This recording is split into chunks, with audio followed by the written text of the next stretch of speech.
News with Davina Smith. Good morning. Melbourne is launching into Freedom Day after calling it an end to the world's longest lockdown. This morning, pubs, cafes and salons are packed with people almost 12 hours since the clock struck midnight.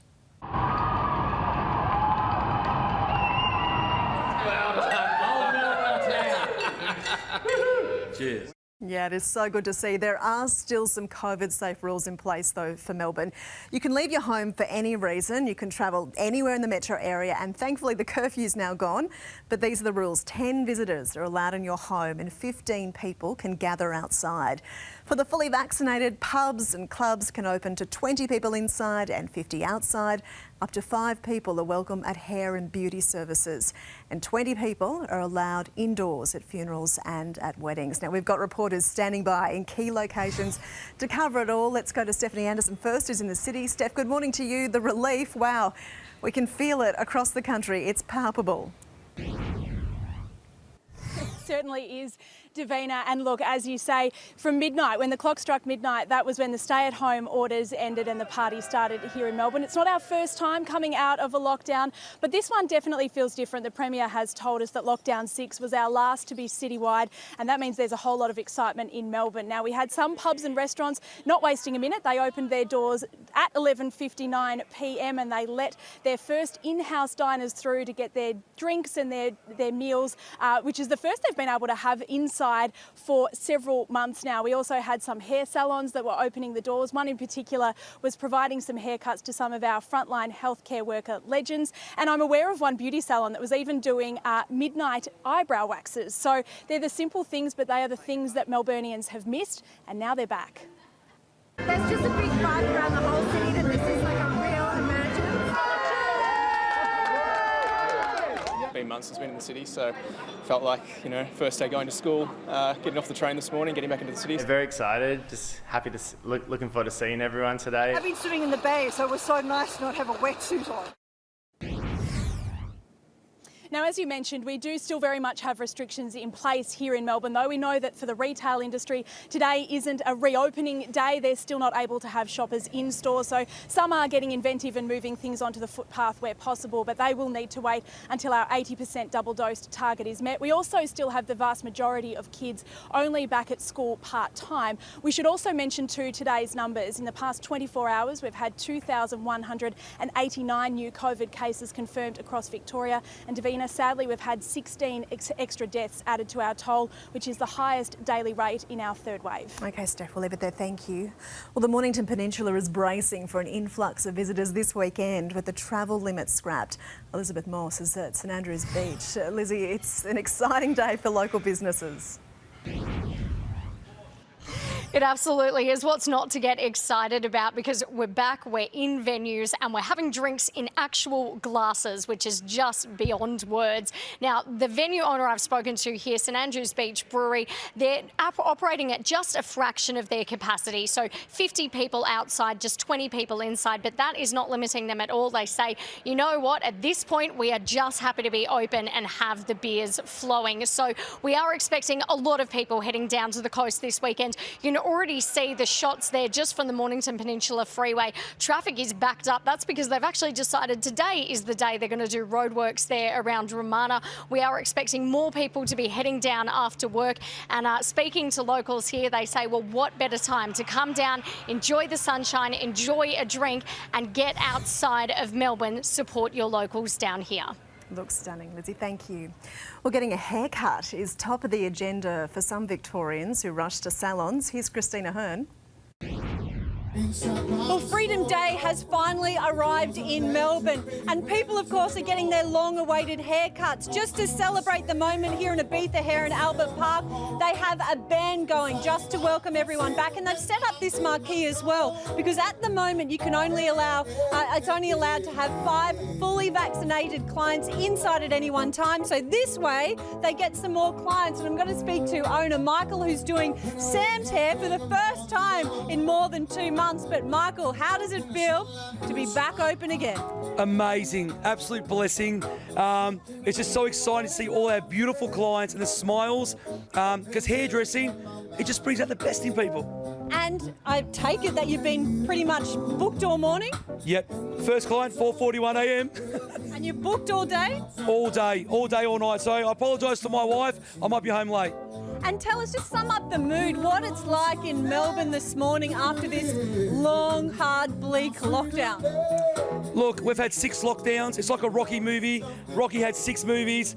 We got beaten down. We're back up. And you know what, Melbourne, we just get on with it.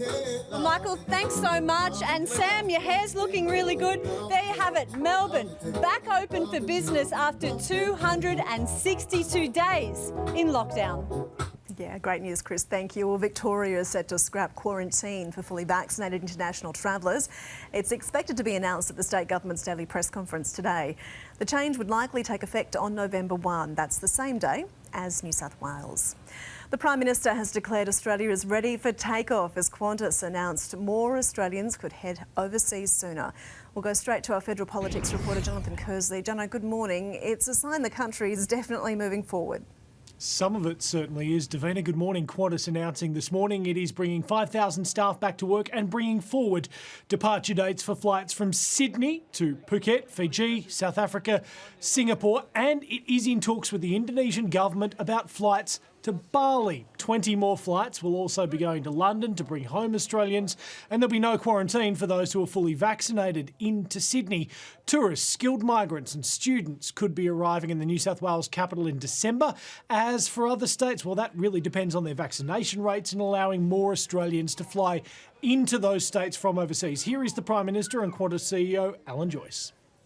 We hope that the other states will follow soon so that we can start operations out of those states internationally. I have a message that we need to continue to boost those vaccination rates in Queensland and Western Australia. The tourism industry says it welcomes this morning's news of more flights out and quarantine-free arrivals for the states that are going to be doing that. But it also argues already suffering businesses in places like Queensland, areas with lower vaccination rates and closed domestic borders, will be missing out. Australia also normally has a busy sporting calendar over summer.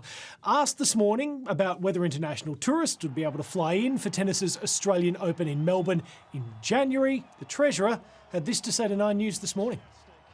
Absolutely. I hope to see many tourists coming back to Australia.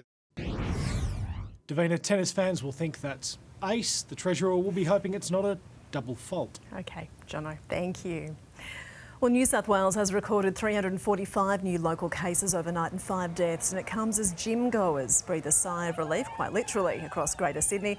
They're no longer required to wear masks while working out. Health Minister Brad Hazzard scrapped the rule yesterday after complaints the masks were making it difficult to breathe, but they are still required in the reception area and in change rooms. Queen Elizabeth has spent the night in hospital for what Buckingham Palace is calling preliminary investigations. The 95-year-old is now back at Windsor Castle, where she's said to be in good spirits. The news comes after Her Majesty pulled out of a planned trip to Northern Ireland. It was her first overnight stay in a hospital in nearly a decade and is understood not to be related to coronavirus, which has seen a resurgence in the UK.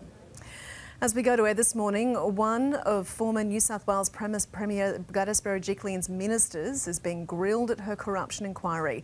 Our state politics reporter Liz Daniels is at the Commission. Liz, good morning. What has Stuart Ayres had to say?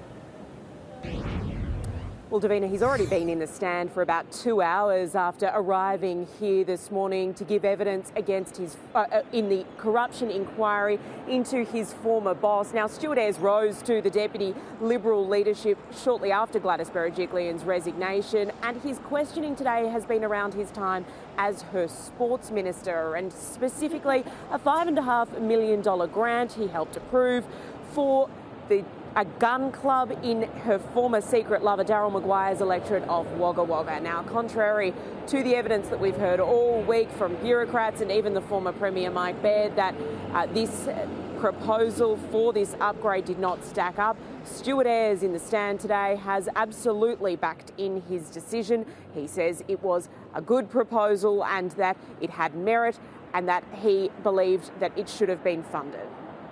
My emphasis on this project was I thought it had merit. I thought the project itself had merit. I thought it played an important role for this particular sporting organisation. its regional location was attractive to me as well, and it had the strong support from the local member. This is key evidence because ICAC is looking specifically at this grant as to whether or not it got preferable treatment because of the secret relationship between Daryl Maguire and Gladys Berejiklian. Now, Stuart Hares is still in the stand as we speak. We are expecting to hear from Gladys Berejiklian herself in evidence at some point next week, Davina. Liz Daniels live in Sydney, thank you. Well, next, why the American police officer who shot dead Australian woman Justine Ruszczyk could walk free from prison next year. The discovery, which may mean we'll never know what happened to murdered influencer Gabby Petito. And meet Big John, who comes with a pretty big price tag.